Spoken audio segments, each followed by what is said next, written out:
एक बार की बात है, एक समझदार और बहादुर चिड़िया एक उजले फुसफुसाते जंगल के भीतर रहती थी। उसका नाम था सितारा। सितारा बहुत छोटी थी, लेकिन उसका हौसला आसमान जितना ऊंचा था। हर सुबह वह सूरज के साथ उठती, डाल से डाल पर उड़ती और अपने घोंसले को और मजबूत बनाने में मेहनत करती। वह दूसरों की मदद किया करती थी। वह टहनियों और मुलायम काई से बुनती, पंख और पत्तों के टुकड़े लगाती और हर जोड़ को ध्यान से देखती ताकि हवा और बारिश उसका आरामदायक घर खराब न कर सकें। सितारा को आने वाले कल की चिंता रहती थी। जब जंगल में रसीले जामुन, कुरकुरे बीज या मोटे कीड़े मिलते तो वह उन्हें धीरे धीरे इकट्ठा करके एक पुराने पेड़ के तने के अंदर बने सुरक्षित खोखले में रख देती। उसे पता था कि तूफान बिना बताए भी आ सकता है, इसलिए वह अपना भंडार थोड़ा थोड़ा करके भरती रहती, हमेशा एक एक बीज जोड़ती। अपनी दयालुता की वजह से सितारा अपने पड़ोसियों की भी मदद करती। वह एक शर्मीले फिंच को बताती कि सबसे रसीले जामुन कहाँ हैं, किसी कमजोर रॉबिन के घोंसले में सूखी घास खींच कर रख देती, और एक बार तो उसने एक छोटे से चूहे का घर भी पेड़ की छाल की पट्टी से जोड़ दिया। सितारा ने कभी किसी को चोट नहीं पहुंचाई और न ही खुद को दूसरों से बड़ा समझा। उसे बस इतना पता था, मेहनत करने वाला कभी खाली हाथ नहीं रहता। सितारा के घोंसले से कुछ ही दूर एक कौआ रहता था। वह एक काला, लंबा सा पक्षी था जो अकेले रहना पसंद करता था। वह सिर्फ अपने आराम की ही फिक्र करता, जो भी खाना मिलता खा लेता, कभी भी बरसात के दिनों के लिए कुछ नहीं रखता और न ही दूसरों की मदद करता। जब सितारा काम करते हुए गुनगुनाती, कौआ ऊंची डाल पर बैठा आराम करता, देखता और खाता रहता, पर कभी किसी से बांटता नहीं। उसे सूरज की गर्मी और आसान जिंदगी पसंद थी। वह न तूफान के बारे में सोचता, न किसी की मदद के बारे में। वह गाते हुए इधर उधर उड़ता और मजे करता रहता। एक उजली सुबह, जब सितारा अपने छोटे से भंडार में कुछ सूखे बीज रख रही थी, उसने ऊपर देखा तो कौआ एक डाल पर आलस से बैठा था। वह किसी अधखाए फल को चबाता हुआ बहुत खुश लग रहा था। सितारा उसके पास गई और बोली, भाई कौआ, मौसम कई दिनों से अच्छा है, लेकिन अब बादलों का रंग बदलने लगा है। जल्द ही तेज बारिश आएगी। क्यों न तुम भी कुछ खाना इकट्ठा कर लो और अपना घोंसला मजबूत बना लो। जब तूफान आएगा तो तुम्हें छत और खाना दोनों की जरूरत पड़ेगी। कौआ हंस पड़ा। उसकी हंसी पेड़ों के बीच गूंज उठी। ओ छोटी चिड़िया, तुम बहुत चिंता करती हो। जिंदगी का मजा लेना चाहिए, डरने में नहीं। जब जंगल में हमेशा खाना मिलता है, तो मैं क्यों बीज इकट्ठे करने में वक्त बर्बाद करूं? उसका रवैया लापरवाह और घमंडी था।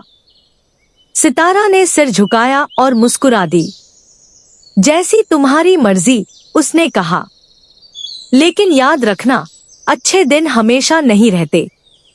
इतना कहकर वह फिर से गुनगुनाती हुई अपने काम में लग गई। दिन बीतते गए। सितारा व्यस्त रही, अपने घोंसले की दीवारें कसती, सूखे पत्ते लगाती और थोड़े थोड़े दाने जोड़ती रही। वहीं कौआ अपने आराम की जिंदगी में खोया रहा, डालों पर आराम करता, इधर उधर फुदकता और सितारा की मेहनत पर हंसता। फिर एक दिन दोपहर को आसमान काला हो गया। हवा तेज चलने लगी, पेड़ झुकने लगे, बिजली गरजी और तेज बारिश की मोटी धारें गिरने लगी। सितारा का मजबूत छोटा सा घोंसला डालों के बीच मजबूती से टिका रहा, उसे गर्म और सूखा रखता रहा। पर कौए का घोंसला कमजोर था, जल्दी में बनाया गया था। कुछ ही पलों में हवा ने उसे उड़ा दिया। टहनियां बिखर गईं और कौआ कांपता हुआ, भीगा हुआ इधर उधर उड़ता रहा, किसी जगह शरण ढूंढते हुए। जैसे जैसे रात गहराई, तूफान और भयानक होता गया। पेड़ जोर से झूल रहे थे और ठंडी बारिश लगातार बरस रही थी। बेचारा कौआ टूटी डाल पर कांप रहा था।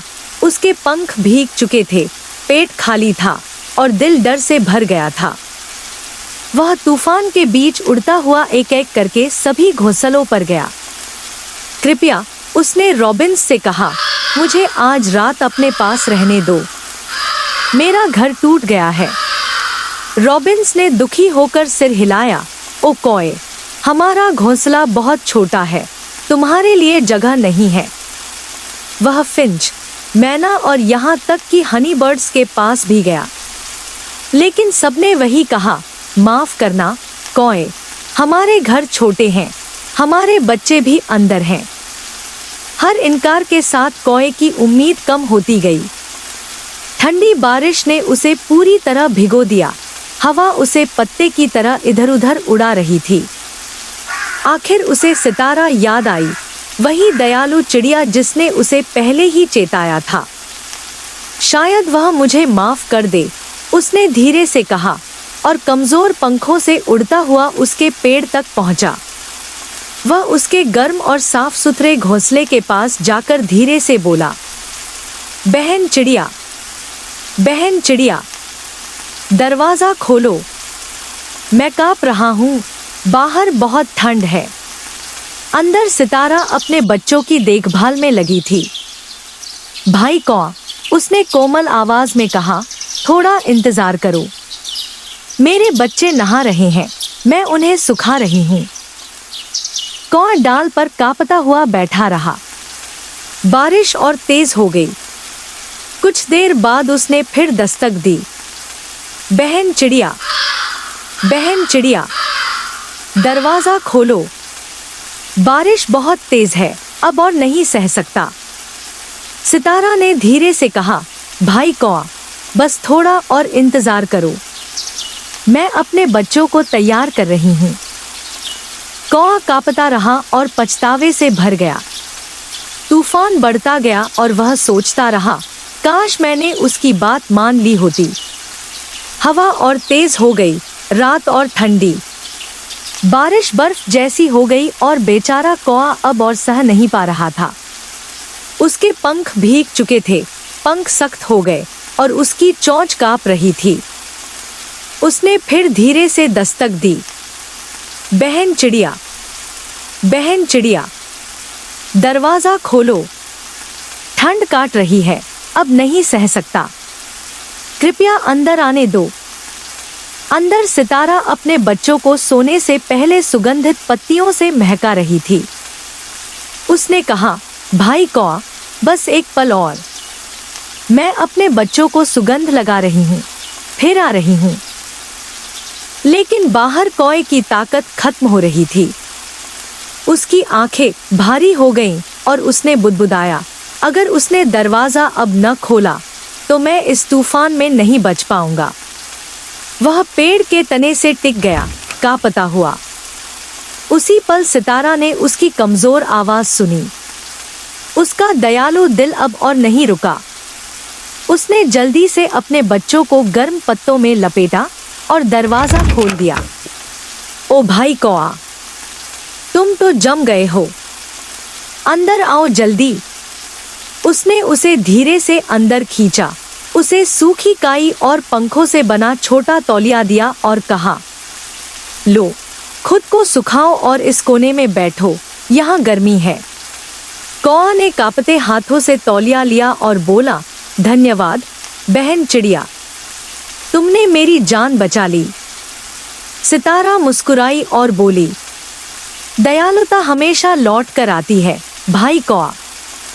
अब आराम करो, रात लंबी है पर तुम यहाँ सुरक्षित हो।